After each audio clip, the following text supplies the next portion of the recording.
Lightning splits the sky over a dense, dark forest as the rain begins to pour. The forest floor is littered with the bodies of fallen warriors, their blood mixing with the rainwater in the mud. Standing alone in the center of the carnage is Wu Chengrin, his body covered in wounds and pierced by multiple arrows. He coughs up a mouthful of blood, his voice barely a whisper as he counts his 64th kill. Suddenly, a slow and mocking clap echoes through the trees. The Divine Light sect leader steps into the clearing, followed by a squad of masked elite warriors. He smiles at the sight of the battered swordsman, mocking the fact that he's somehow still alive after being sliced to ribbons. Wu Chengrin stands silently, his head bowed as he gathers what little strength he has left. The leader walks forward with arrogant confidence, his feet splashing through the blood-soaked grass. He laughs, pointing at the swordsman and questioning if his legendary sword style can save him in such a pathetic state. Wu Chengrin looks up with cold eyes, telling the villain that he knows absolutely nothing about his true power. The leader dismisses it as a bluff,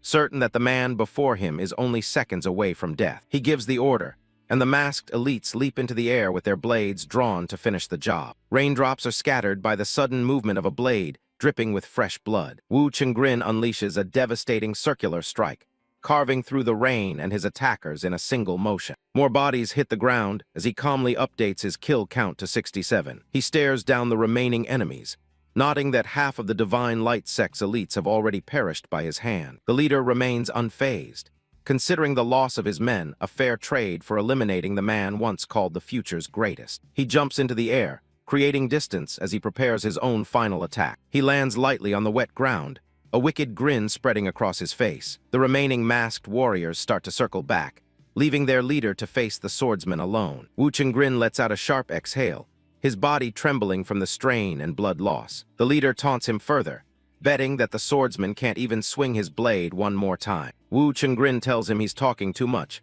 and suggests they all attack at once because he's getting tired. The leader's smile vanishes, replaced by a look of pure rage as he screams the swordsman's name. He lunges forward with a massive overhead strike, determined to end the legend with one blow. Wu Chengrin counters with a blindingly fast strike of his own, the force of it splitting the very air. The leader's eyes widen in shock as his attack is bypassed before he can even react. A deep, jagged slash tears across the villain's face, spraying blood into the rainy air. The force of the blow sends the leader flying back, his face a ruin of blood and torn flesh. The swordsman stands victorious for a moment, asking if the villain finally understands the true power of the ninefold style. His gaze is cold and terrifying as he watches the survivors flee into the darkness. He marks his 68th kill as he stands alone among the pile of corpses. With the immediate threat gone, Wu Chengrin begins to limp away from the carnage, his strength fading fast. Every step is a struggle, his boots dragging through the mud and blood of the battlefield. He clutches his side, his hand covered in fresh blood as he fights to stay upright. Finally, his body reaches its limit, and the legendary swordsman collapses onto the cold, wet ground. He gasps for air, his face pale and his eyes unfocused as his life begins to drain away. He sighs, realizing that taking on 120 men was a bit too much, even for someone of his stature. In his final moments, his thoughts turn to a promise he made to Yongmi, a promise he won't be able to keep. His vision starts to fade to black as he stares blankly into the rainy distance. Wu Chengrin lies still in the mud, his hand resting weakly on the martial arts manual as the forest falls silent. Wu Chengrin clutches his blood-stained manual, his only regret being that he couldn't force his enemies to feel remorse before the end. He lay abandoned in the silent expanse, a harrowing trail of blood etching the path he had crawled to get here. A delicate purple flower sways gently in the breeze, its beauty hiding a deadly secret known only to a few. The legendary swordsman's eyes are heavy and unfocused,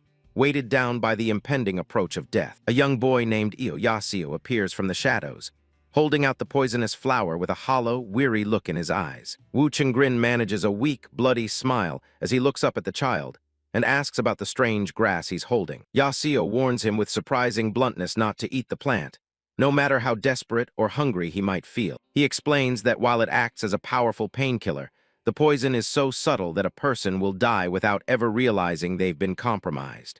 But under the current circumstances, it was clear to both of them that this poisonous bloom was his best solution. The young boy stares at the dying man with an expression that is far too mature and cynical for someone of his age. The night wind whistles through the trees, carrying away the scattered leaves as the two strangers face one another. Yahello goes back to digging a hole in the dirt with a pointed stick, seemingly indifferent to the legend dying right next to him. Taking the flower from the boy, Wu Chengrin stuffs the poisonous flower into his mouth and begins to chew. Yasuo couldn't care less.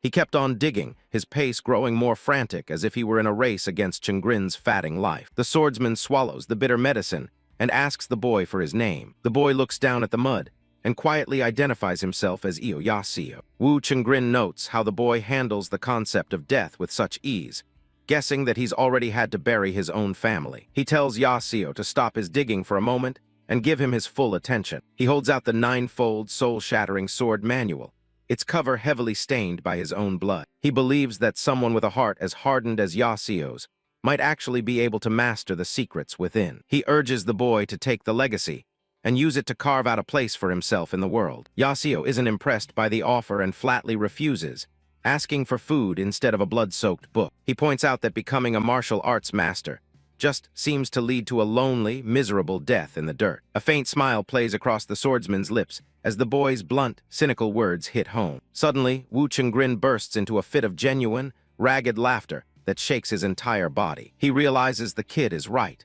Revealing your strength to the world is nothing more than an invitation for an early grave. He shoved the rest of the poison into his mouth, his laughter slowly fatting as the venom began to take hold of his system. Yasuo watches him silently, unsure what to make of the dying man's sudden and violent outburst. Blood continues to leak from the wounds on his face, but the legendary swordsman looks more at peace than he has all night. The boy stands quietly before the fallen master, the two of them alone in the stillness of the clearing. Yasuo reaches out to steady the man as his strength finally begins to completely fail him. The boy helped the tall warrior lean against his shoulder, his small frame straining under the heavy weight. The boy helped the man forward, offering whatever little help and comfort he could in these final, fleeting moments. Wu Chengrin observes that despite his skinny frame, the boy was born with an exceptional physique for martial arts. He also notices a sharp spark of intelligence in Yasuo's eyes that sets him apart from ordinary commoners. He proposes a different path. Instead of becoming a master, Yasuo should learn the sword and remain a permanent novice. He tried to convince the boy that if the world viewed him as weak, they would always overlook him, allowing him to survive. Yasuo looks away, still claiming that he has no interest in following the path of a warrior. He admits that the man reminds him too much of the father who abandoned him years ago. The boy assumes his father probably died in a ditch somewhere, just like the man he's currently helping. Wu Chengrin listens to the boy's bitter words with a gaze that has softened into genuine empathy. He reaches out a bandaged, trembling hand and softly tells the boy to come closer to him. He pulls the orphan into a firm embrace, confessing that Yasuo reminds him of the daughter he left behind. The young boy is momentarily stunned by the physical warmth of the dying man's embrace, a heat that stands in stark contrast to the cold mud around them. Wu Chengrin's final words are a soft lament, telling the boy that his life might have been different if he had been born as his own son. For a fleeting moment, the stranger's touch brings back the long-buried memory of Yasuo's own father's embrace. Yasuo pulls away slightly,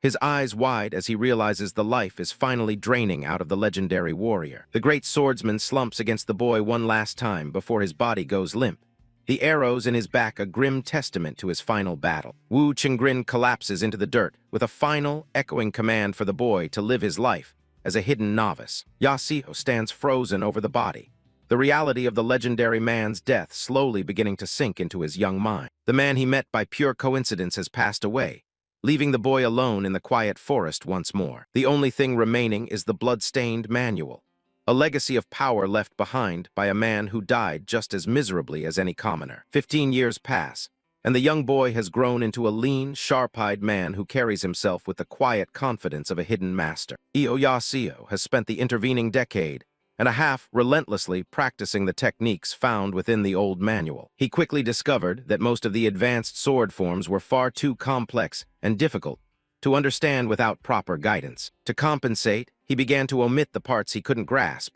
modifying the movements to better suit the natural flow of his own body. His sword strikes are fluid and precise, a testament to years of solitary practice in the heart of the wilderness. For the sections that required the cultivation of inner chi, he had to find alternative sources of knowledge. He eventually acquired a cultivation method by pinning down a drunkard at a local inn and forcing the man to reveal his secrets. However, he soon realized the method was just a simple breathing technique used by elderly men to maintain their health. Determined to honor the dying man's wish, Yasuo fully committed himself to becoming the perfect hidden novice. He focuses on his blade, his brow furrowed as he tries to reconcile the legendary techniques with his own limited knowledge. He thoroughly polished the parts of the manual he could handle, turning himself into a formidable, albeit unconventional, warrior. His eyes are cold and focused as he prepares to sheath his blade after another grueling training session. He managed to master a drawing and sheathing technique that looks incredibly convincing to any outside observer. He decided to rename his modified style,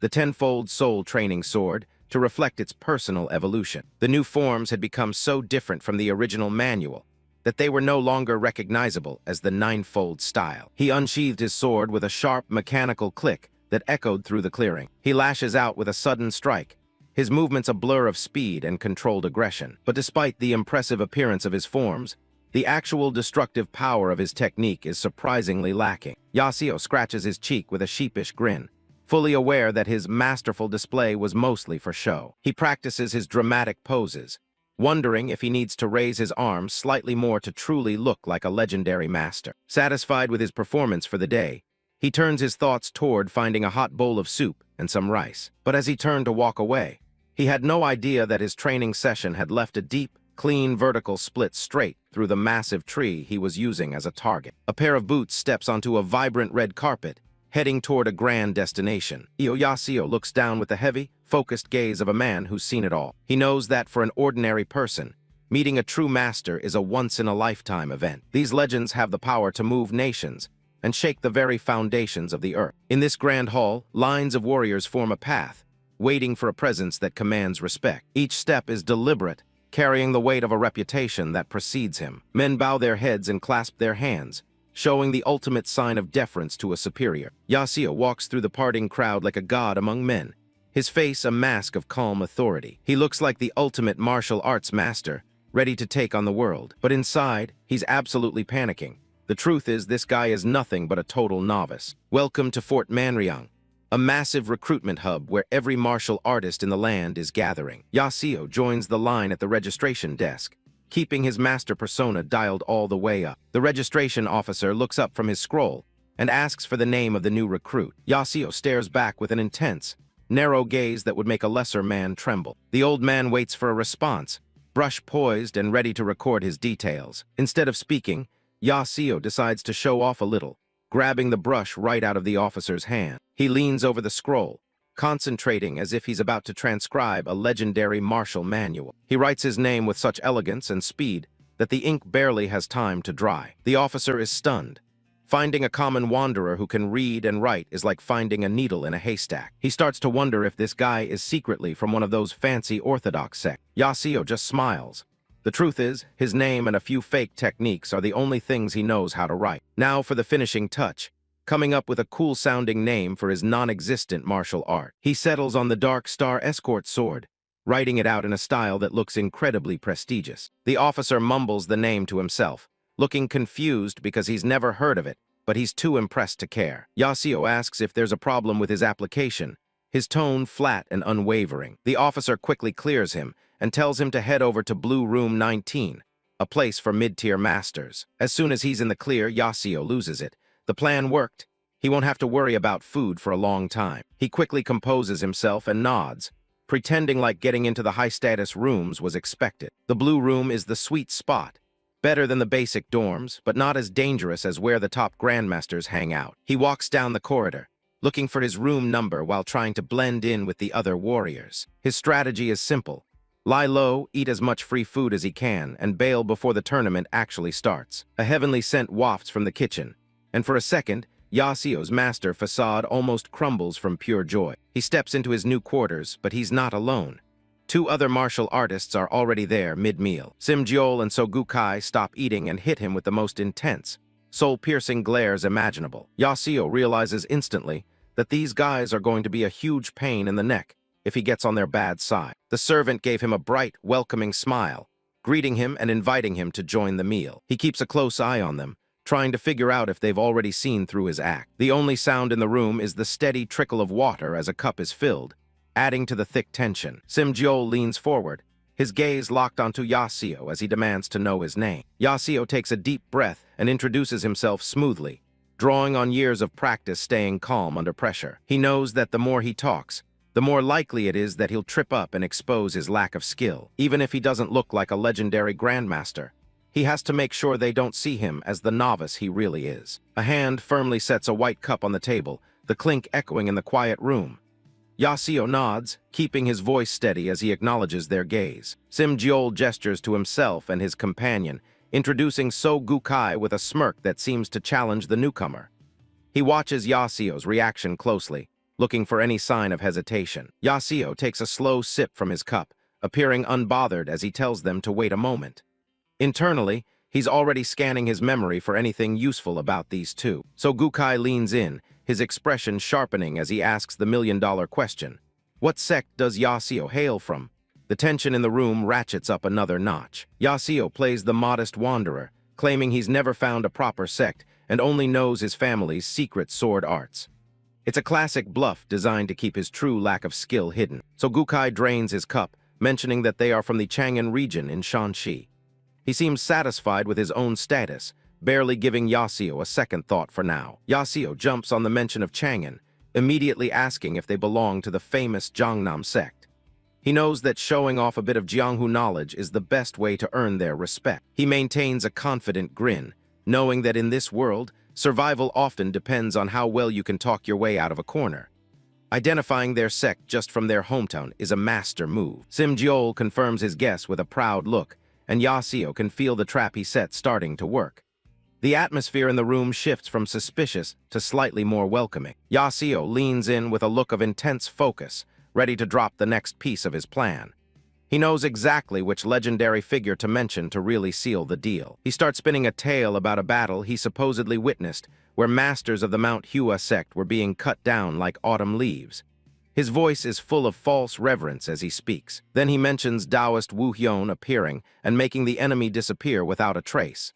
It's pure flattery, and he delivers it with a straight face that would put a professional actor to shame. He caps it off by praising the Jiangnam sect for truly living up to its legendary name, calling the display absolutely incredible. He watches the impact of his words on the two men. Simjiol is completely won over, letting out a loud laugh as he expresses his delight at meeting someone who witnessed their master's greatness. The hostility from before has vanished completely, so Gukai even offers to go buy more alcohol just so they can hear more of Yasuo's incredible stories. He's grinning from ear to ear, clearly enjoying the ego boost. As the three of them share a laugh over the table, Yasuo reflects on how easy it is to make friends when you know exactly what they want to hear. The barracks feel a lot more comfortable now. He keeps his smug smirk hidden behind his cup, knowing that the secret to getting along with these hot-blooded types is just to keep them happy and avoid any direct conflict. The sun shines brightly over the sprawling grounds of Fort Manryang, a place filled with both opportunity and danger. Yasuo walks through the courtyards, his mind already on his next move. He takes in the scale of the place, marveling at the wealth and power on display. It's hard to believe this entire fortress was built by just one of the 5 great wealthy clans. His eyes sharpen as he considers the sheer number of masters who have gathered here. The competition is going to be fierce, but as long as he plays it smart, he should be fine. The central pavilion is massive, comparable in size to the headquarters of the great sects themselves. It's a testament to the influence of the Mangian fortress. Even the sparring arenas have clearly had a lot of work put into them, with warriors already practicing their moves in the open space. The whole place is buzzing with energy. Yasuo pumps a fist in the air, feeling pretty good about himself. At this rate, he can spend a whole month just eating and relaxing without having to lift a finger in a real fight. He passes by other groups of martial artists, many of whom are laughing and boasting about their own skills. They look confident, but Yasuo knows half of them are probably faking it too. He notices that more and more high-level individuals are continuing to arrive at the fort. It's a bit concerning, but he tells himself it's none of his business as long as they stay out of his way. He turns away from the main crowd, preferring the quieter parts of the fortress grounds where he can actually think. His goal is simple: stay invisible and stay fed. A small, satisfied smile plays on his lips as he walks. He's already dreaming about what kind of delicious food they're going to serve for lunch today. He starts humming a little tune to himself, completely relaxed as he strolls through a quiet courtyard. A nice bowl of hot meat soup would be just the thing to hit the spot. A sudden breeze kicks up, carrying a flurry of green leaves across the bright blue sky. The atmosphere is peaceful, but Yahello's sharp senses pick up something out of the ordinary. He stops in his tracks, his eyes darting around as he catches a sweet, floral fragrance in the air. It's strong enough to cut through the usual smell of dust and sweat in the fortress. He rounds a corner and finds himself face to face with a young woman in vibrant yellow and green robes. She has bright red hair tied up in buns and eyes that look like they could burn a hole right through him. Yahello's jaw drops as he realizes he's accidentally wandered into a restricted area. The woman, Manhwa lady, is already looking at him with a mix of suspicion and annoyance. He quickly tries to recover, putting on his best, calm master face and offering a small, polite smile. He knows he needs to handle this carefully if he wants to leave without making a scene. He starts to apologize, backing away slowly as he explains that he was just walking mindlessly and didn't mean to intrude. Manhwa lady doesn't look like she's buying it for a second. Internally, he's screaming at himself for letting his guard down so easily. All he wants to do is turn around and run as fast as possible in the opposite direction. Manhwa lady remains silent, her red eyes locked onto his face with an intensity that makes his skin crawl. She seems to be measuring him up, trying to decide if he's a threat or just an idiot. Just as he thinks he might be in the clear, she calls out for him to wait. The sudden command stops him dead in his tracks, and he slowly turns back around with a bead of sweat rolling down his forehead. She asks him for his name, her expression softening just enough to be even more terrifying. Yahello can feel the situation spiraling out of his control, and he's not sure how to fix it. He's already decided that based on his 25 years of experience, getting involved with this woman is a terrible idea. He absolutely cannot afford to stand out right now. She leans in close, her eyes wide with curiosity as she asks if he's one of the masters who came to apply for Fort Manhwa. Her sudden enthusiasm is even more jarring than her earlier glare. She starts clapping her hands and cheering, looking genuinely impressed by the idea of him being some legendary master. Yahello can only offer a weak, non-committal response as he tries to process what's happening. He maintains a strained smile, his mind racing as he tries to figure out a way to slip away before she asks him to demonstrate his skills. This is definitely not the quiet afternoon he had planned. Manhwa lady points at Yahello and demands a spar, her expression determined. Yahello stands frozen, his eyes widening in confusion at the sudden challenge. Yahello's mind races as he stares at her, his internal monologue screaming about the absurdity of a spar. He didn't come here to actually fight, especially not a young lady in a garden. As he tries to shift his weight, his boot catches on a loose rock, sending a small puff of dust into the air. He fumbles for balance, his body jerking awkwardly as he tries not to fall flat on his face. He manages to stabilize himself in a wide, low stance, his hands held out as if preparing for a technical exchange. His expression remains stoic, though his heart is pounding against his ribs. Manhwa lady's eyes light up with a fierce, predatory gleam as she interprets his stumble as a masterful preparation. She praises his willingness to engage, labeling him a real man for not running away like the others. Yahello's composure cracks as he opens his mouth to protest, a bead of sweat tracing a line down his pale cheek. He tries to explain that it's all a misunderstanding, his hands trembling slightly in front of him. He pleads with her, addressing her as young lady, and insisting that this situation puts him in a very difficult position. He's desperately searching for an exit strategy that doesn't involve being pummeled. His internal thoughts spiral, worrying about what might happen if she actually attacks with those small, seemingly delicate hands. He's more afraid of the consequences of the fight than the fight itself. Ignoring his pleas, Manhwa lady gathers her strength, her body tensing as she prepares to strike. She declares that she won't yield the initiative, her red eyes burning with competitive spirit. A visible aura of purple energy begins to swirl around her outstretched hand, signaling the use of high-level internal arts. Yahello watches in horror, recognizing the unmistakable signs of inner chi being channeled against him. She lunges forward with a powerful palm strike, the impact creating a massive shockwave that rattles the surrounding stone tiles. Yahello is caught right in the center of the blast, his body absorbing the brunt of the energy. His teeth are gritted so hard his jaw aches, and a thin trail of saliva escapes his mouth as he fights to stay upright. The world spins around him, but he forces himself to remain conscious through sheer desperation. The force of the blow sends Yahello sliding backward across the courtyard, his boots leaving dark streaks on the pavement. A cloud of dust and debris kicked up by the impact slowly settles between the two combatants. Yahello hunches over, clutching his chest where the strike landed, his breath coming in ragged gasps. He's barely holding it together, his body screaming in protest after taking such a direct hit. He realizes with a sinking feeling that the small amount of inner chi he had managed to gather is already completely gone. He's now completely defenseless, having used everything just to survive that one attack. Manhwa lady stands several paces away, her hand still extended as she stares at him in utter disbelief. She hadn't expected him to be standing at all, let alone seemingly unfazed. A close-up of her face reveals her shock, her eyes wide as she processed the fact that he took her full-strength palm strike. To her, this is proof that he's a far greater master than she initially suspected. They lock eyes across the clearing, both of them reeling from the exchange for very different reasons. Yahello is terrified of what comes next, while Manhwa lady is overcome with newfound respect. A large speech bubble emphasizes her internal realization. She is convinced that the man standing before her is a real master of the martial arts. Yahello turns his back to her and starts to walk away, his head bowed as he tries to maintain an air of dignified indifference. In reality, he's just trying to find a place to collapse in private. His face is a mask of exhaustion and irritation as he trudges along, his ponytail swaying with each heavy step. He's done with gardens and mysterious ladies for the day. His internal voice is a frantic mess, urging him to slip away as naturally as possible before the adrenaline wears off and he actually dies. He's already planning his escape from the fortress entirely. Suddenly, two thick streams of blood erupt from his nostrils, staining his lips and chin bright red.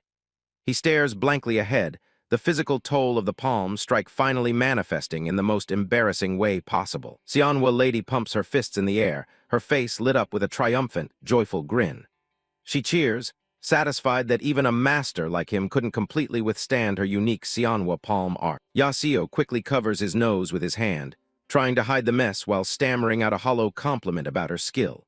He calls it an admirable and powerful technique, hoping flattery will buy him a quick exit. A tiny, panicked version of Yahello's head floats in the corner of the frame, his eyes wide as he realizes he needs to praise her and then find some medicine.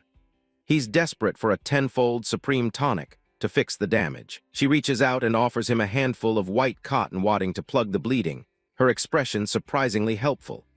Yahello stares at the cotton, wondering why on earth she carries that around with her. She beams with pride, explaining that her Manhwa palm art is specifically designed to cause nosebleeds in everyone it hits. She stands tall, hands on her hips, convinced she's developed a truly revolutionary martial art. Yahello's face contorts in a silent scream of frustration, his eyes bulging as he reflects on the absurdity of a martial art that only causes nosebleeds. He curses his luck for crossing paths with such a dangerous and strange woman. Manhwa lady tilts her head, her gaze narrowing slightly as she asks him why he's acting so strangely. The brief moment of camaraderie is replaced by her natural suspicion once again. Her eyes light up again as she notices the sword strapped to his hip, clapping her hands together in excitement. She deduces that he must be a swordsman, which opens up a whole new realm of possibilities for her. Yahello keeps his hand clamped firmly over his nose, a single drop of sweat rolling down his forehead as he tries to ignore her. He really just wants to go home. She leans in close, her red eyes glowing with an intense, manic energy as she promises to go get her own sword. She's already planning their next spar, this time using her Manhwa sword art. Later, back in the relative safety of the barracks, Yahello sighs and rubs his forehead, the memory of the encounter still fresh. The mention of a sword art spar has him feeling even more exhausted than before. He lets out another silent, internal scream, his face twisted in a mask of pure agony and regret.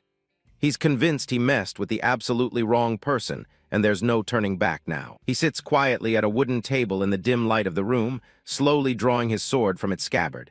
He's focused and methodical, a stark contrast to his earlier panic. Using a white cloth, he begins to carefully wipe down the length of the blade, his eyes fixed on the cold steel.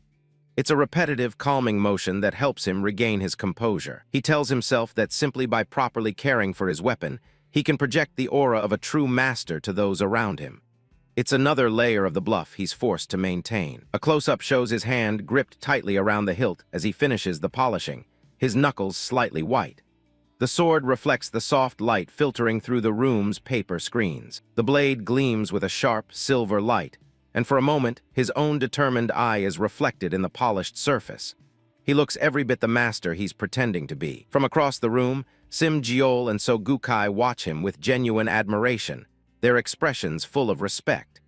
They comment on how he truly seems to be on a different level compared to the other recruits. Yasuo continues his work without looking up, his movements fluid and reverent as he polishes the steel.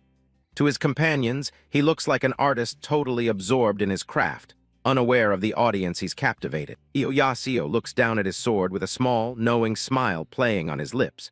He reflects on how such skilled hands are never the result of mere chance. He credits his dexterity to the decade he spent working in various inns. It was a humble beginning that shaped the foundation of his current expertise. In the quiet of the barracks, he sits cross-legged on the floor, meticulously polishing a blade. He recalls the countless hours spent cleaning the weapons of drifters and wandering swordsmen who passed through those inns. With a smooth, practiced motion, he stands and slides the sword back into its dark scabbard. The soft metallic click echoes slightly in the sparsely furnished room. He strikes a dramatic pose, holding the sword aloft as if ready for a formal duel. He remembers the old man's advice to live as a low-tier martial artist for the sake of chivalry, a directive he finds increasingly ironic. The gleaming tip of the blade points toward the floorboards, reflecting the soft light of the room. He moves with a calculated grace that masks his inner turmoil. He executes a swift flourish, the blade tracing a broad silver arc through the air. Despite his self-identification as truly low-tier, his movements are deceptively fluid. A close-up captures the ornate carvings on the sword's crossguard as it catches the light. He knows that looking like a master is a necessity, not a choice. He sheathes the weapon with a sharp, decisive action, his expression hardening into a mask of focus. For him, the performance of mastery is a survival tactic. Sim Jeol and So Gukai watch from the sidelines, their eyes wide with genuine awe at his display. Sim Jeol remarks that the sword seems to be a natural extension of his very being. Yasuo offers a modest, polite smile as he turns to acknowledge their praise. He plays along, claiming that the weapon has indeed become a part of his body through years of dedication. Outside, the sun shines brightly over the fortress rooftops, while the sound of clashing steel drifts through the air. A crowd has gathered in the courtyard below, drawn by the commotion of an early conflict. So Gukai bursts into the room, his face flushed with excitement as he announces that the drifters have already started fighting. Sim Jeol remains seated, seemingly unsurprised by the news. Sim Jeol leans back at the table, dismissing the brawlers as low-tier martial artists who lack even the basic patience to wait for the tournament. Yasuo sits beside him, maintaining his air of detached calm. So Gukai leans in, his eyes gleaming as he mentions that some of the participants are actually quite famous. He suggests they go and take a look, hopping to break the boredom of the afternoon. Sim Jeol remains unmoved, questioning why they should bother with such a petty display that doesn't concern them. Both he and Yasuo stay firmly in their seats, their backs to their excited companion. So Gukai's expression becomes more intense as he names the fighters, the poison wolf Yibu and the thin-face sword. These are names that carry a significant weight in the martial world. The names hit home instantly, causing both Yasuo and Sim Jeol to whip around in their seats. Their initial indifference vanishes, replaced by a sudden, sharp interest in the unfolding chaos. A massive crowd gathers in the fortress courtyard, forming a wide ring around two impending combatants.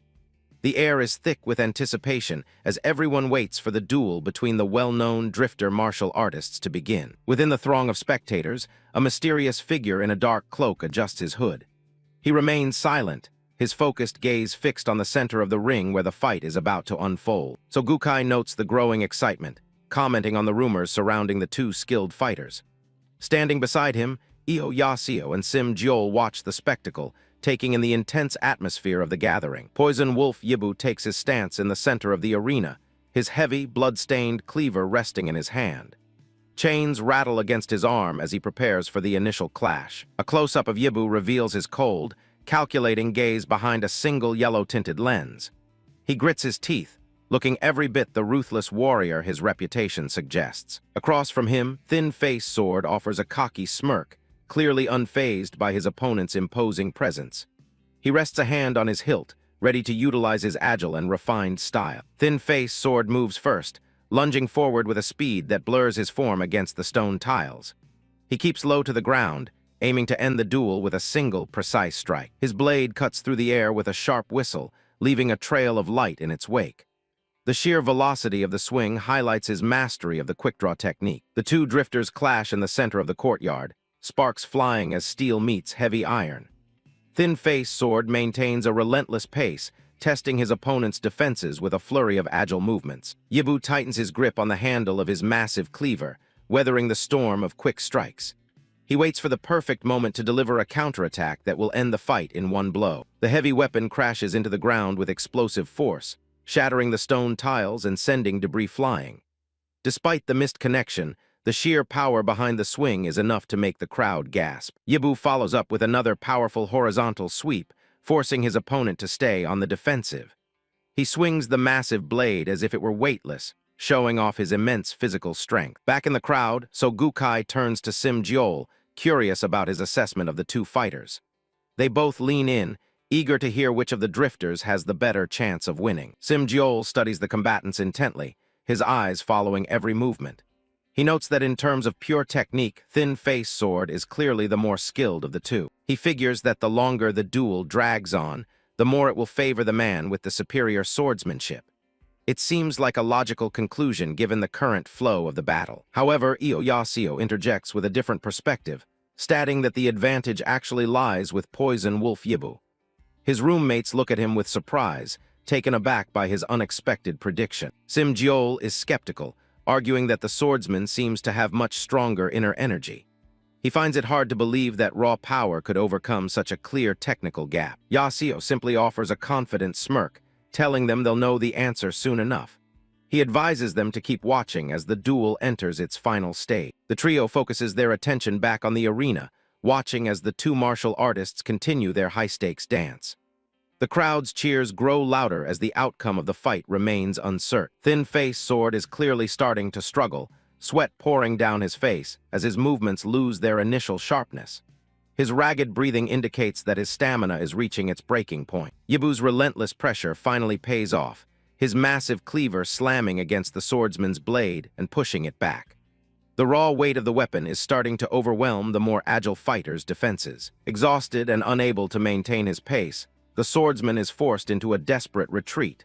For some reason, despite his technical skill, he simply can't find a way to turn the tide. Sim Jeol is stunned, realizing that Yahello's prediction was spot on. He watches in awe as the underdog begins to secure a decisive victory over the more refined swordsman. When asked how he could have known, Yahello plays it off with a dismissive comment about low-tier fights. His roommates are left even more convinced of his status as a legendary master. Yahello's calm expression suddenly vanishes as he spots a familiar, bright red head in the crowd. His eyes narrow in recognition, and a sense of impending dread begins to take hold. He looks over his shoulder, confirming his fears as the Xianhua lady stands just a few feet away. She's staring right back at him, a look of shocked realization on her face. Recognition hits her like a bolt of lightning, and she points a finger directly at him with a loud shout. She recognizes him as the hero from the garden, and she's not about to let him hide in the crowd. Yahello's face twists in pure horror as she publicly identifies him as the Great Twin Nosebleeds hero. His carefully constructed reputation as a grandmaster is now under immediate threat of becoming a complete laughingstock. Yahello stands there, looking like he'd rather be anywhere else. He's trying to keep his cool while his reputation precedes him. Xianhwa isn't letting him off that easily, calling him out for having no pride. Behind him, the others just watch the awkward exchange. She boasts about her flower palm technique, claiming no one has ever walked away from it unscathed. She even uses that embarrassing nickname, calling him the Great Twin Nosebleeds hero. She holds out her hand, emphasizing the power of her strike. To her, the fact that he's still standing is proof that he's a master whose skill matches her eye's judgment. Yahello looks away, probably wishing he hadn't escaped the previous day only to run straight back into her. The surrounding crowd is starting to take notice of their conversation. He sighs internally, realizing he's caught in a loop. He's got to maintain this great hero facade even though he's just barely hanging on. He puts on a bright, fake smile and starts laying it on thick. He calls her technique one of the most impressive things he's seen in years. Hopping a little flattery will buy him an exit. He gives her some cliché advice about training harder and walks away before she can ask for a rematch. He's sweating bullets trying to end this interaction. Suddenly, the clashing sounds from the duel drew everyone's attention. So Gukai pointed, clearly shocked to see a veteran like Thin-Face Sword being handled like a total novice. The one-eyed man, Poison Wolf Yibu, lunges forward with a massive blade. He's out for blood, and he isn't holding anything back. Thin-Face Sword is already bleeding out, but keeps a crazed grin on his face. He's not ready to accept defeat, even as the situation turns lethal. Simjeol and Sogukai look on with concern, realizing this has turned into a fight to the death. The crowd is too intimidated to intervene. A blade cuts deep, and blood sprays across the stone floor. It's a brutal display of martial arts without any of the honor. Simjeol crosses his arms, shaking his head at the lack of true masters around to stop the carnage. He knows if nobody steps in, only one man is leaving that circle alive. Poison Wolf Yibu screams in a frenzy, ready to end the rivalry once and for all. He's completely lost to the bloodlust of the duel. His opponent matches his energy, shouting that they'll just have to die together. Neither man is willing to back down. Yahello steps back into the frame, looking down at Hwa with a stern expression. He tells her to step aside, finally dropping the overly polite act. She doesn't move, still rambling about how he disappeared so suddenly the day before. Meanwhile, a suspicious figure in black lurks in the background. Hwa is all smiles, eager to talk shop about swords. She's completely oblivious to the assassin behind her aiming a hidden weapon. Yahello is more confused by her enthusiasm than anything else. He's trying to process her hero worship while sensing something is off. The assassin lets fly a hidden projectile, a lethal dagger aimed straight at them.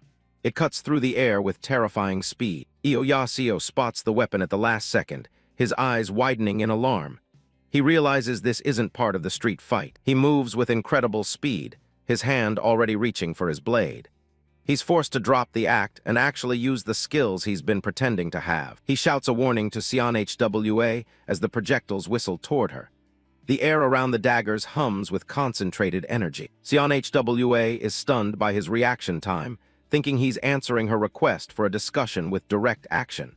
She's still misinterpreting everything as a sign of his greatness. The projectile flew in at a deadly speed, but Yahello had already anticipated its trajectory and intercepted it with a swift strike of his sword. But he never expected that, while fending off the hidden weapon, he would accidentally elbow Hwa in the face, sending her flying from the impact. Worse still, Yahello couldn't fully deflect the projectile, causing it to ricochet into the air. A camera angle reveals that the situation is slipping out of Yahello's control. Hwa is down with a bloody nose, while the hidden weapon continues to spiral through the air. Even worse, he realized that the inner energy infused in the hidden weapon made it impossible for him to regain his balance, leaving him stumbling and on the verge of collapsing. In a desperate attempt to regain his footing, some stroke of pure luck led Yahello's sword to accidentally intercept both weapons of the dueling masters. A deafening metallic clash rang out across the courtyard. Both Poison Wolf Yibu and Thin-Face Sword stopped their duel, completely shocked by the sudden interference. They weren't expecting anyone to jump into their death match. In a wide shot, Yahello stands tall between the two bloody combatants, his sword drawn. Hwa lies on the ground behind him, safe but shaken. The entire crowd goes silent, eyes wide as they take in the scene.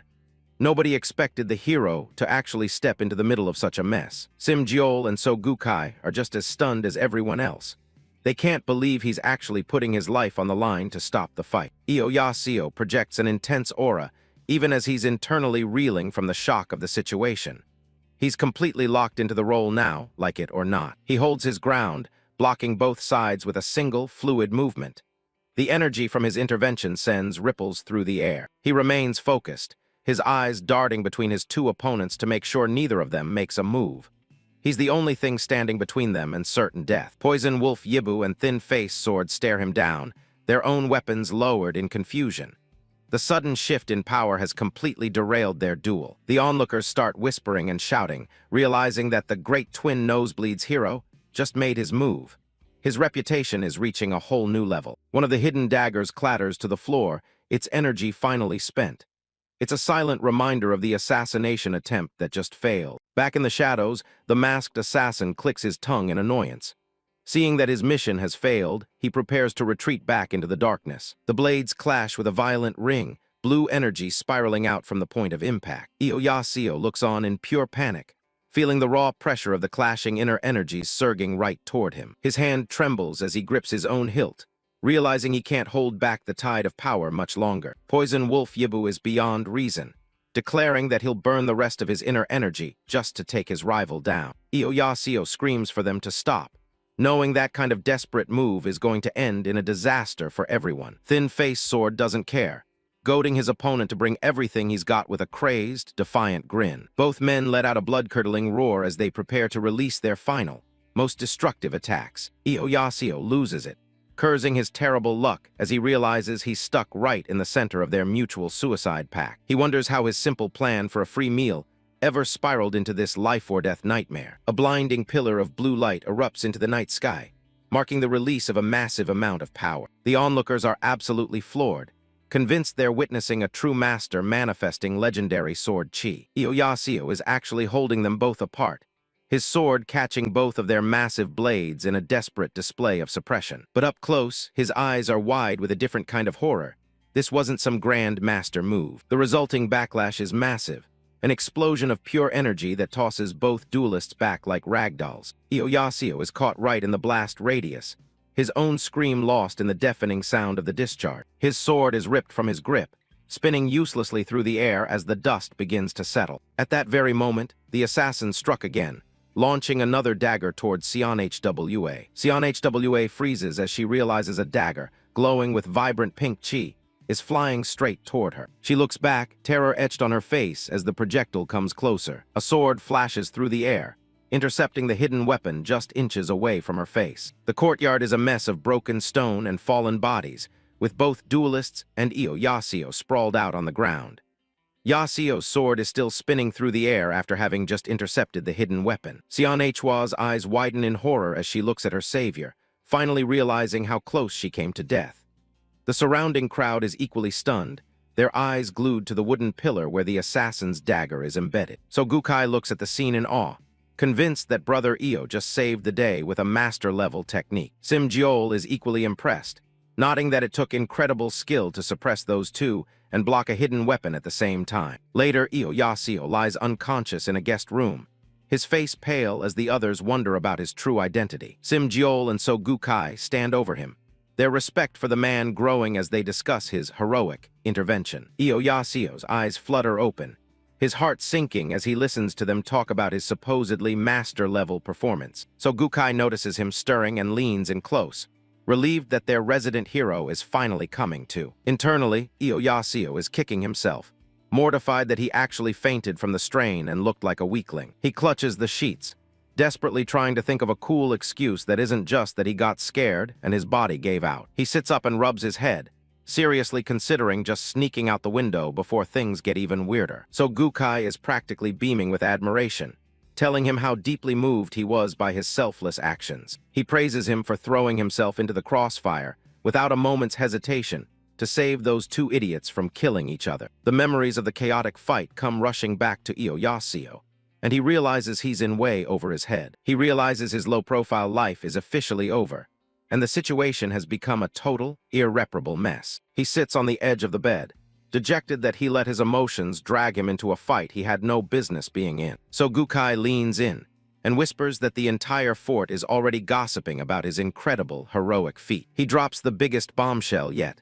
Apparently, one of the people he saved was actually the Lord's daughter. Iyasio stares back in complete shock, having no memory of ever meeting, let alone saving, anyone like that. A sharp knock at the door interrupts his internal crisis, and the group turns to see who it is. Hwa bursts in with her usual boundless energy, cheering for her favorite great twin nosebleeds hero. Iyasio stares at her with a dead-eyed expression, wondering why this kid is back to haunt him once again. Mach Igun scolds Hwa for her lack of manners, reminding her that Iyasio is her benefactor. Hwa pouts and squishes her cheeks, claiming she was only teasing because Iyasio feels like a familiar older brother to her. Standing tall in his ornate robes, Mach Igun introduces himself as the Lord of Manryong Fort and expresses his gratitude. Iyasio is internally reeling, his eyes wide with shock at the realization that the troublesome girl is actually the Lord's daughter. Putting on a humble front, Iyasio clasps his hands and bows slightly,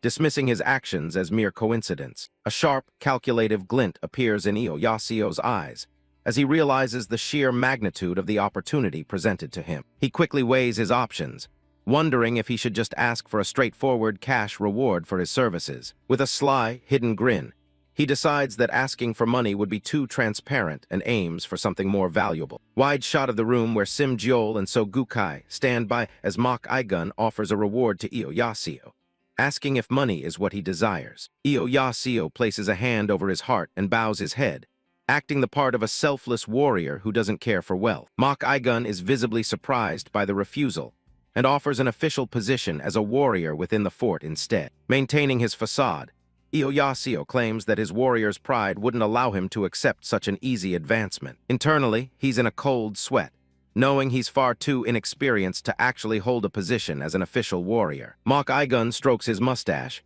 impressed, and suggests that Iyoseo might prefer acting as an instructor for new recruits. Iyoseo continues to play the humble hermit, arguing that someone who still has much to learn has no business teaching others. He's secretly impressed with himself, noticing how easily the lies and humble excuses are flowing from his mouth. Mach Igun proposes another option, becoming his daughter's bodyguard, nodding that a master of his caliber shouldn't hide. So Gukai steps forward with a wide grin, mentioning that Iyoseo's reputation has already taken the fort by storm. He explains how the news of a master among the drifters has sent the morale of the common folk soaring to new heights. With a confident thumbs up, So Gukai admits to having played a part in spreading the rumors himself. Iyoseo's facade nearly cracks as he screams internally at So Gukai for putting a target on his back. He gazes downward with a look of pure dread, imagining all the dangerous thugs who will now come looking for a fight. Desperate to escape the situation, he decides he'll just take a medicinal pill as a reward and disappear as fast as possible. He bows formally to the Lord,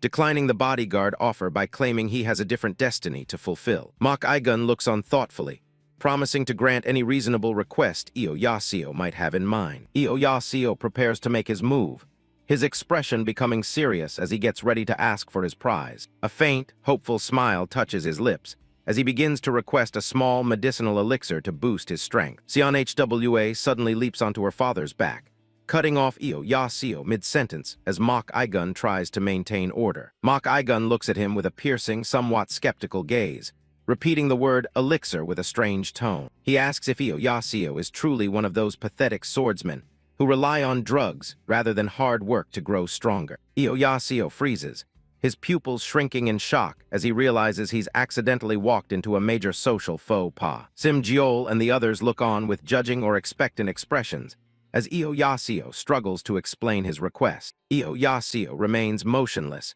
his mind racing to find a way out of the hole he's just dug for himself. He quickly clears his throat and shifts his stance, frantically pivoting the conversation toward the injured duelists. With a look of fake concern, he clenches his fist and suggests that an elixir should be used to treat the wounded men instead. Mach Igun and the others are caught off guard by this sudden display of benevolence, their expressions turning to confusion. Iyoseo gestures with his hand, doubling down on his act by speaking about the long-term benefits for the fort. He passionately argues that showing mercy and healing the injured will help the Lord recruit even better talent in the future. Caught up in his own lie, he draws his wooden sword dramatically and proclaims that the fort will flourish under such leadership. Tears well up in his eyes as he screams internally, horrified that he's giving away his reward to a couple of strangers. Moved by the seemingly noble speech, Mach Igun places a hand over his heart, his expression softening with respect. He lets out a boisterous laugh, declaring his heart full and promising to follow through on Iyoseo's selfless suggestion. Mach Igun lets out another boisterous laugh,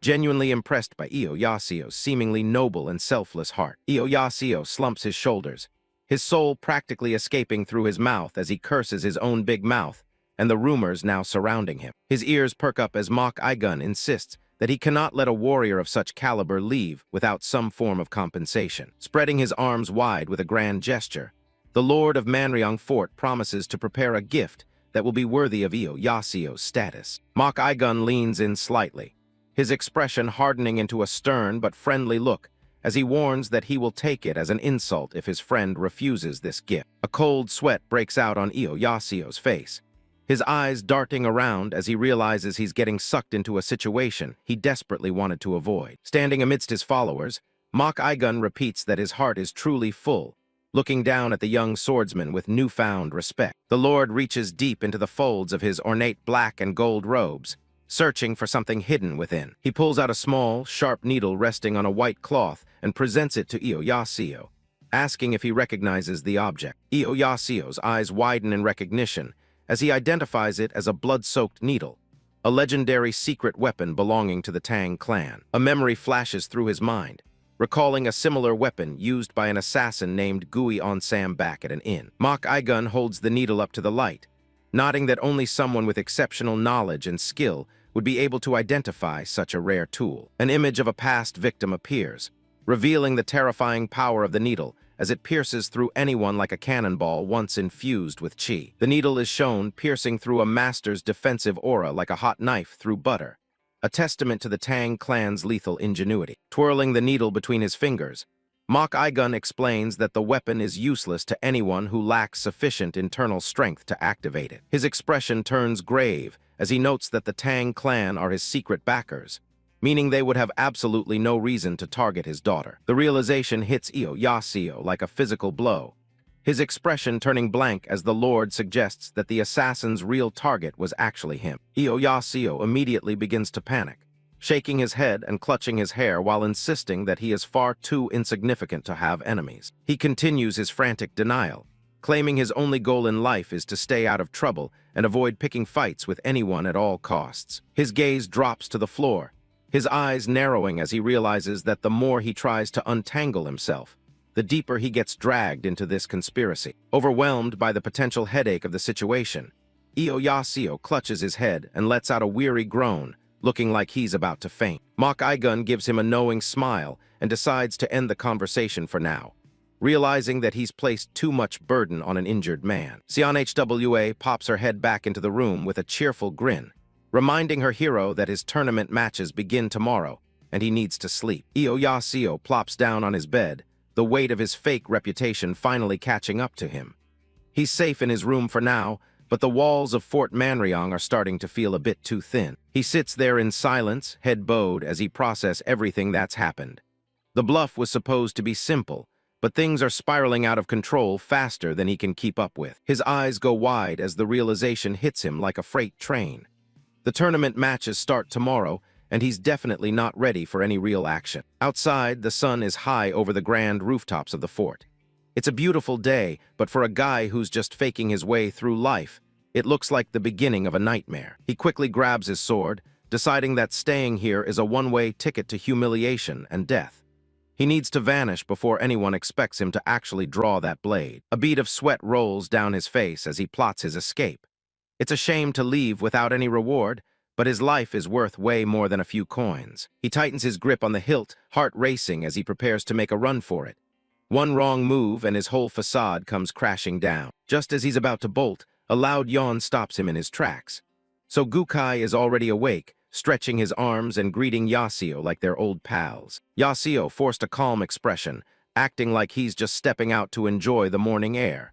He tells the guy he's looking forward to the matches, even though he's actually looking for the nearest exit. He joins the crowd gathered around the match board, scanning the lists with desperate eyes.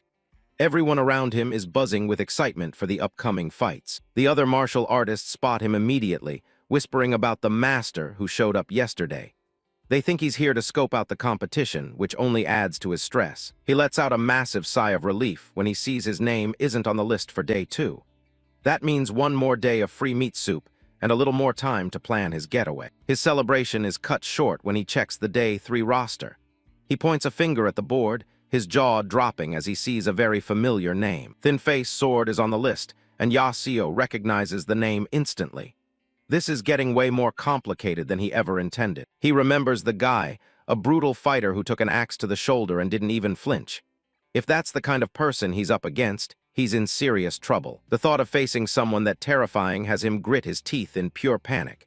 He's just a guy who knows how to clean a sword, not a monster who can fight through lethal wounds. He overhears the crowd talking about the matchup, wondering if Thin-Face Sword will even show up after yesterday's injuries. Yahello can only hope the guy stays in bed. He stares off into space, his mind racing through every possible worst-case scenario. One bad hit and his secret dies with him. He starts to worry that his own greed for a few free meals might end up costing him his life. He needs to find a way out, and he needs to find it now. Suddenly, the booming sound of a gong echoes through the courtyard, signaling an announcement. Everyone stops what they're doing and turns toward the stage. An official steps forward, shouting for everyone's attention. He's got an additional announcement for all the tournament participants. He bellows that regardless of whether they win or lose, every participant will receive 2 taels of silver.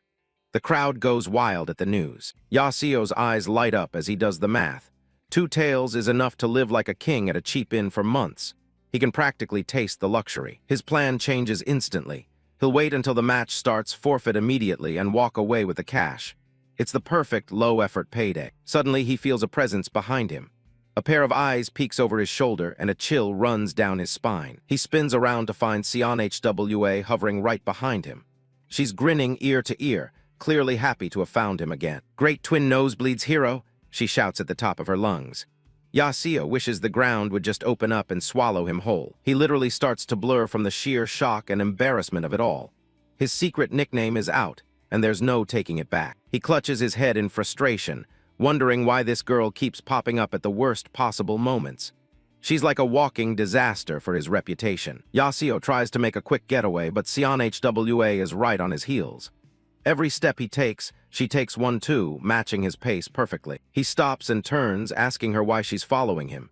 She just gives him a blank, innocent look, acting like she's just going her own way. He groans as she continues to trail him, her hands clasped casually behind her back. He can't get a moment of peace with her around. "Don't follow me," he warns, but it's clear his words are falling on deaf ears. She's way too interested in whatever he's doing. She leans in with a serious expression, warning him that he really shouldn't go that way. Yahello, of course, isn't in the mood for her advice. He brushes her off with a sarcastic comment, confident that she can't stop him. He picks up the pace, determined to put some distance between them. As he walks away, he thinks about how his life just keeps getting more and more complicated whenever she's around. He just wanted a simple life, but that's clearly out of the question. Suddenly, he bumps right into someone. The impact stops him dead in his tracks, and he looks up to see who he's collided with. He freezes, a look of pure confusion and shock crossing his face. Whoever this person is, they've got his full attention. He stares up at a tall, stunning woman in elegant white and teal robes. She carries herself with an aura of cold discipline that's impossible to ignore. This is Dronzer, known as the Ice Jade Ice Sword. She's Manhwa's instructor, and she doesn't look particularly happy to see him. Yahello screams internally, convinced that she's his new bad luck charm.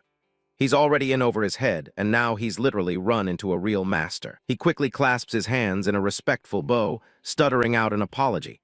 He makes up a frantic excuse about being chased by a ghost just to get away. Yahello quickly tries to explain himself, claiming he just took a wrong turn. He's doing his best to look like an innocent mistake-maker rather than a suspicious intruder. His eyes dart around nervously as he sticks to his story.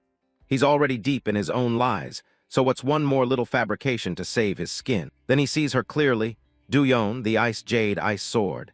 She's so stunning it practically stops his heart, a true beauty that stands out even in this crowd of warriors. Manhwa pops up behind her, grinning and teasing him for starring.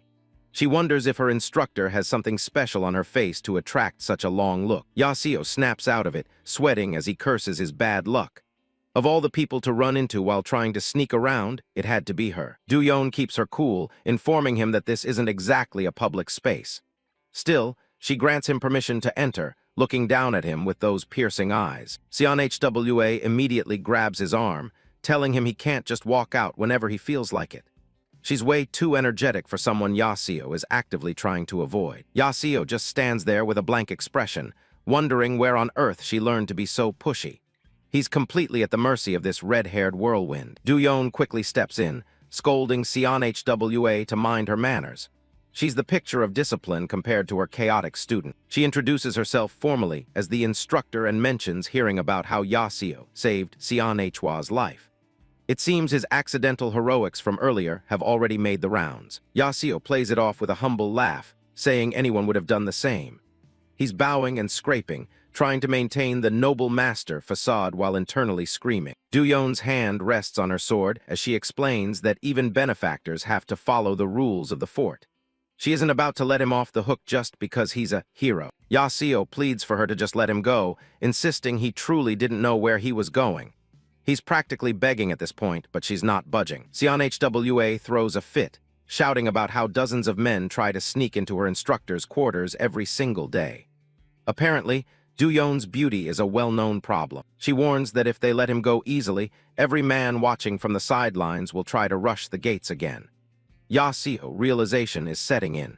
He's become a symbol for every hopeful suitor in the area. He looks around, sweating buckets as he realizes just how many eyes are actually on him. He's the center of attention in the worst way possible. The crowd is already whispering that even a master like Do-yeon wouldn't be a match for a young lord who can wield sword chi. They've built up his reputation into something truly monstrous. Yahello's eyes are wide with terror as he listens to the rumors. He knows he can't do half the things they're saying, and the pressure is becoming unbearable. The name Ice Jade Ice Sword keeps ringing in his head. Just the title alone screams master level, and he's just a guy who spent 15 years doing laundry and cleaning blades. A bead of sweat trickles down his forehead. He knows he has to maintain the lie, or his life at the fort is effectively over. He decides that in a moment like this, he has to be even bolder to survive. He plants his foot firmly on the ground, preparing for a grand performance. He draws his sword with a flourish, shouting that in all his life, he has never once drawn his blade against a woman. It's a classic high-stakes bluff. He continues the act, declaring that even if she tries to take his life, his blade will remain exactly where it is.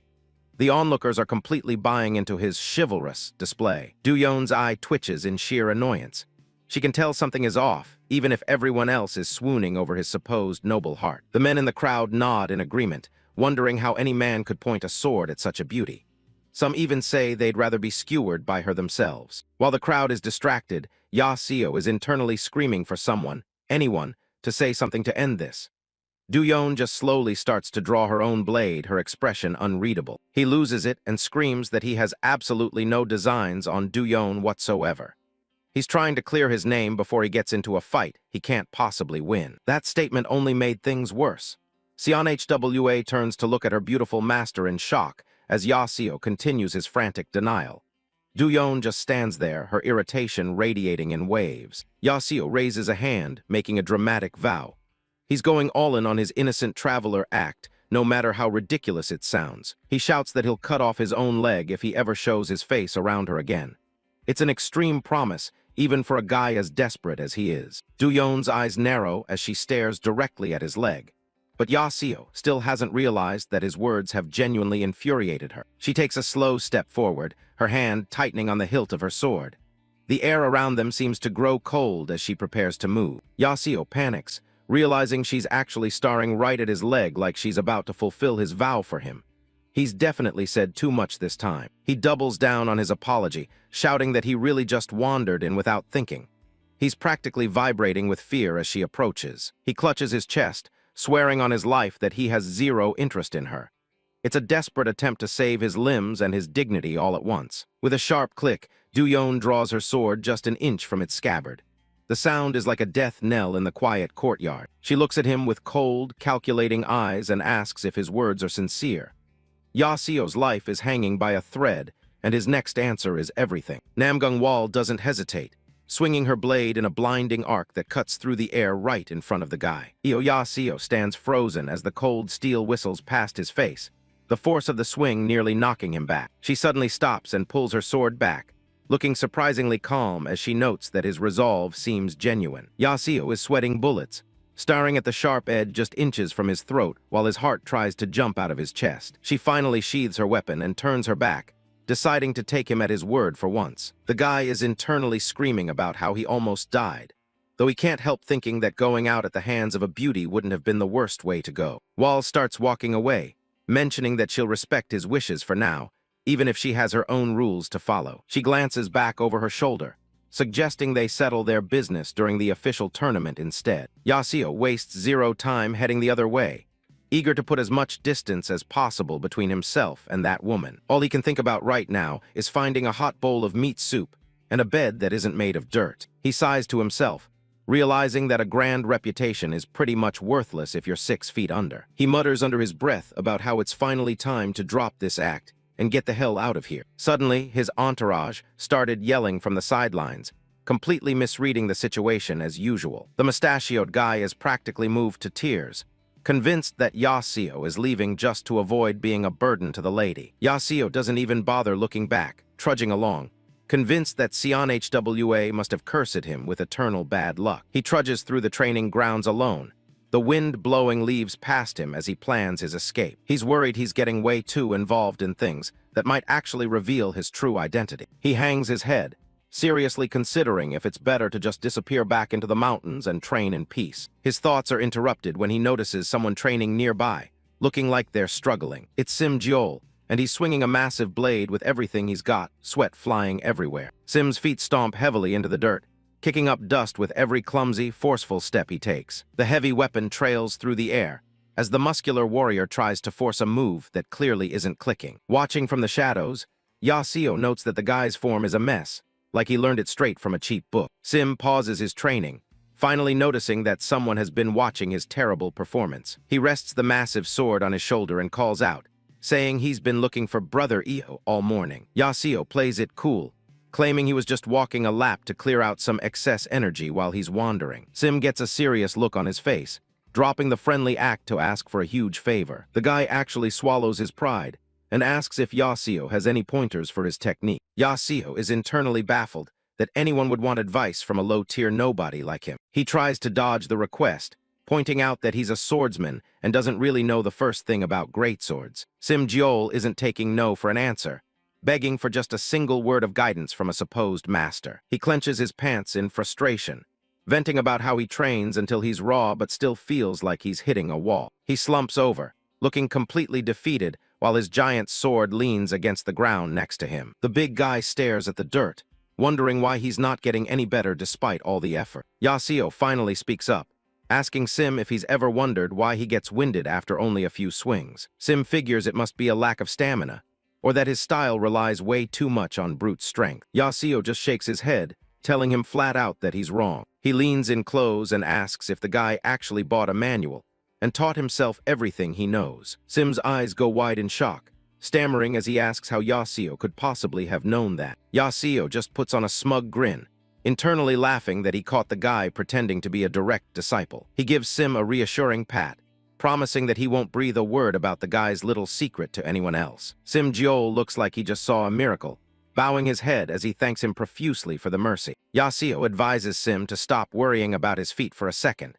pointing out that learning from a book usually makes people lose their flow mid-move. He suggests just letting the steps follow the natural path of the heavy blade, and to ditch those useless books for good. Sim Jiol takes the advice to heart, closing his eyes and repeating the idea of riding the weapon's flow like a mantra. Suddenly, his eyes snap open, filled with a new kind of clarity as the gears finally start to turn in his head. Sim lets out a shout of realization, thanking Brother Io for pointing out that he's been way too fixated on raw power this whole time. He starts a fresh swing, the massive blade whistling through the air with a newfound fluidness that wasn't there before. The weapon creates its own powerful current as it cuts a wide, shimmering arc through the dusty air of the courtyard. His legs naturally follow the momentum, his footsteps light and synchronized with the heavy weight of the blade for the first time. The ground practically explodes with force as the strike connects, sending out a shockwave that rattles the nearby buildings. Sim breaks into a huge, ecstatic grin, laughing as he realizes he's never felt his technique flow this perfectly in his entire life. So Gukai points at the scene in total shock,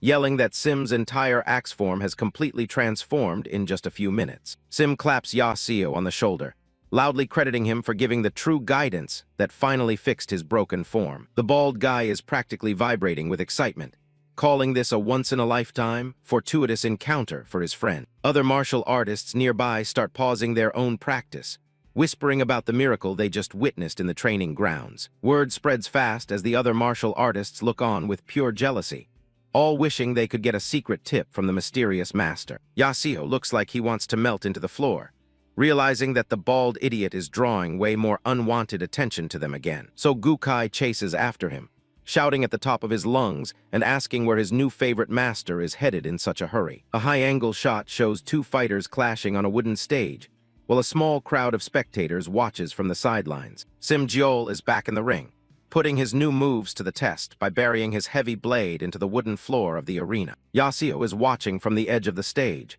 sweating and puffing his cheeks out as he tries to get his nerves under control. He wonders to himself if winning this match would actually make people treat him like some high-ranking township officer. He scans the area, guessing that any real masters are probably busy fighting in the main arenas far away from this minor stage. A helpful diagram pops up, explaining that the hierarchy in Manryung Fort goes all the way from squad members up to the fortress lord. A hand raises a dark flag against the bright blue sky, officially marking the end of the current bout. Sim Jeol stands over his defeated opponent, looking triumphant as he looms over the guy he just flattened on the stage. He hoists his heavy sword high above his head, soaking in the cheers while Yasuo watches him from the back of the crowd. Yasuo is actually relieved that the reaction is so quiet, thinking it'll be a lot easier to forfeit and slip away if nobody is paying attention. So Gukai congratulates his friend, but Sim dismisses the praise, saying it's kind of silly to celebrate beating some low-tier drifter. The big guy makes sure everyone within earshot knows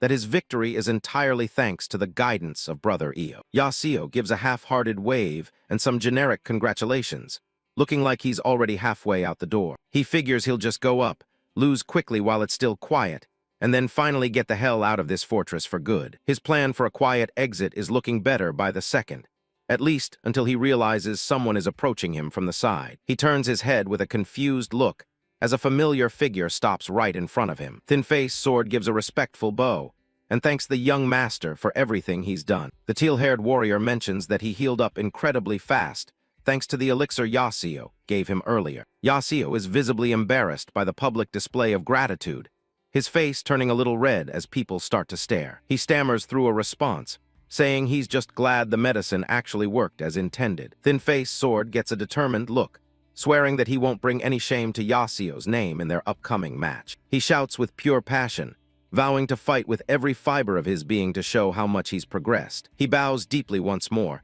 practically begging for another round of guidance from the man he now considers a mentor. Yasuo stands there like a statue, his mind completely blank as he realizes his plan to quietly forfeit is officially dead. The bald guy and the others are in total awe, unable to believe that even the proud, thin-faced Sword is bowing his head to Brother Io. The crowd erupts into a chant, led by Gukai, who pumps his fists in the air while shouting for Brother Io to show them something amazing. Yasuo's eyes are wide with panic, a single bead of sweat rolling down his temple as he clenches his fist tight enough to shake. He glances toward the source of the noise, his gaze sharp and filled with a growing sense of dread. Gukai gives a confident thumbs up, flashing a wide grin as he promises to handle all the cheering for his new idol. The entire courtyard starts picking up the rhythm, the name Io Yasuo echoing off the walls while the bald man leads the charge with both arms raised. Yasuo's expression twists into a mask of pure rage, shadows flickering behind him as he internally debates whether he should just take out the bald idiot right then and there. On the stage, Thin-Faced Sword stands ready,